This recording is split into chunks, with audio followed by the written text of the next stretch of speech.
Hi, myself Anu Chaudhary, Ayurveda Health Advisor and Family Counselor. So ఈ రోజు మనం skin కి సంబంధించిన కొన్ని హెల్త్ ఇష్యూస్ గురించి డిస్కస్ చేసుకుందాం. వాటిలో ఏంటి అని అంటే ఫస్ట్ వచ్చేసి సోరియాసిస్. సో ఈ సోరియాసిస్ అనేది చాలా మొండి జబ్బండి. అసలు ఈ సోరియాసిస్ వచ్చిన వాళ్ళు మానసికంగా ఏదన్నా సోషల్ గా బయటికి వెళ్ళినా కూడా చాలా ఇబ్బంది పడుతూ ఉంటారు.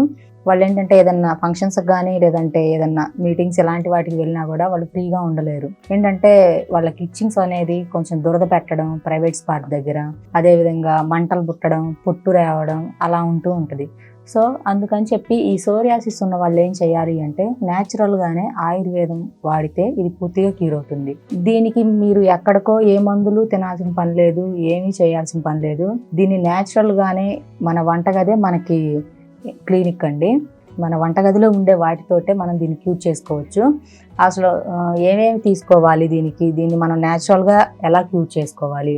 సో ఏ స్టేజ్లో ఉన్న వాళ్ళైతే న్యాచురల్గా త్వరగా క్యూర్ చేసుకోవచ్చు. కొంత స్టేజ్ దాటిపోయి కొంతమందికి బాగా ఎక్కువగా స్ప్రెడ్ అయి ఉంటుంది.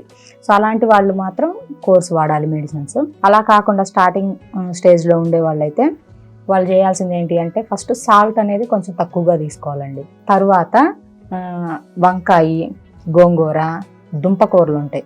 సో ఆ దుంపకూరలు అవాయిడ్ చేయాలి ఫస్ట్. ఇంకా అవే కాకుండా ఆయిల్స్ వచ్చేసి పల్లి ఆయిల్ ఎక్కువగా యూజ్ చేస్తారు. శనగ నూనె కూడా అసలు యూజ్ చేయకూడదు. శనగ విత్తనాలు అంటారు పల్లీలు, ఇవి యూజ్ చేయకూడదు. శనగ పిండితో వండే పిండి పదార్థాలు చేసుకుంటారు కదా, బజ్జీలు, పకోడాలు అని చెప్పి, సో అవి కూడా అవాయిడ్ చేయాలి. And mushrooms, non veg items అన్ని అవాయిడ్ చేయాలండి. వీళ్ళు ఎంతప్పటికీ న్యాచురల్గా దొరికే వెజిటేబుల్స్, ఆకుకూరలు, ఫ్రూట్సే తీసుకోవాలి. ఎందుకంటే వీటిలో మనకి క్యాలరీస్ బాగుంటాయి, ప్రోటీన్స్ బాగుంటాయి. అదేవిధంగా ఏదైతే వీళ్ళకి ఇచ్చింగ్స్ ఇవి ఉంటాయో ఇవనేది స్ప్రెడ్ అవ్వకుండా దాంట్లో కొంత మనకి మంచి మెడిసిన్ కూడా ఉంటుంది. సో విటమిన్స్, ప్రోటీన్స్లో సో మనకి అవి క్యూర్ చేసే మంచి మెడిసిన్ అవే మనకి ప్రజెంట్ అయితే. సో వీళ్ళు ఇలా న్యాచురల్గా కొంచెం ఉప్పు, కారాలు తగ్గించుకొని, సో ఏదైతే ఉంటుందో కూర బాగా ఇంత కూర తినాలి వాళ్ళు, రైస్ ఎంతే తీసుకోవాలి. ఇలా న్యాచురల్గా ఆయిల్ లేకుండా వండుకుంటే చాలా మంచిది. లేదండి మేము ఆయిల్ తినకుండా ఉండలేము అనుకునే వాళ్ళు కొంచెం లైట్గా పామ్ ఆయిల్ లేదా సన్ఫ్లవర్ ఆయిల్ కూడా యాక్చువల్లీ యూజ్ చేయకూడదు, బట్ కానీ లిమిటెడ్గా ఒక స్పూన్ వేసుకోండి 1 kg కర్రీకి. సో అలా వేసుకొని కుక్ చేసుకొని కనుక రైస్ తగ్గించేసి కర్రీనే ఎక్కువగా తినండి, సాల్ట్ తగ్గించండి. సో ఇలా వీళ్ళు 3 times తీసుకుంటే పూర్తిగా క్యూర్ అవుతుంది. ఇది న్యాచురల్గా. ఇవన్నీ తీసుకున్నా కూడా తగ్గట్లేదండి అని చెప్పి లాస్ట్ నేను ఇచ్చిన వీడియోలో కొంతమంది కామెంట్స్ పెట్టారు. ఇవన్నీ తిన్నా కూడా తగ్గట్లేదు అని అంటే కొంత వీళ్ళకి చుట్టూ ఉండే వాతావరణం వల్ల కూడా వీళ్ళకి ఇది అనేది తగ్గకపోవచ్చండి. ఏంటంటే కొంతమందికి పొల్యూటెడ్ ఎన్విరాన్మెంట్లో ఉంటారు కొంతమంది. సో అలాంటి వాళ్ళు ఏంటంటే సో ఆ పొల్యూషన్ అనేది వీళ్ళకి స్కిన్కి టచ్ అవుద్ది కాబట్టి సో త్వరగా క్యూర్ అవ్వవు ఇలాంటి మొండి వైరస్లు, ఇలాంటి జబ్బులు. సో ఇది కొన్ని కేసెస్లో. ఇంకొన్ని కేసెస్లో ఏంటి అని అంటే కొంతమందికి ఎప్పుడు చర్మం డ్రైగా ఉంటుంది. సో సోరియాసిస్ ఉన్న వాళ్ళు ఎప్పుడు చర్మం అనేది కొంచెం తడిగా ఉండేటట్టు చూసుకోవాలి. అదేవిధంగా వీళ్ళు మంచినీళ్ళు కూడా ఎక్కువగా తాగుతూ ఉండాలి. వీళ్ళు ఇంకా గోరువెచ్చని నీళ్ళు తాగితే చాలా మంచిది. వీళ్ళు కొంచెం జీరా, మెంతులు ఇవన్నీ ఉంటాయి కదా, వీటిని కషాయంలో పెట్టుకొని తాగితే మంచిది. ఎందుకంటే ఇవి యాంటీబయాటిక్స్ మన బాడీకి. మనం ఏ యాంటీబయాటిక్ ఇంజెక్షన్ చేయించుకోకుండా పసుపు, జీలకర్ర, మెంతులు, అదేవిధంగా కొంత తులసి ఆకులు ఉంటాయి మనకి. సో ఈ తులసి ఆకులు ఇవన్నీ వేసుకొని ఆ వాటర్ని ఒక 1/2 hour లేదా ఒక 1/2 hour ఇవన్నీ వేసి నానబెట్టండి. నానిన తర్వాత ఒక 5 minutes బాయిల్ చేయండి.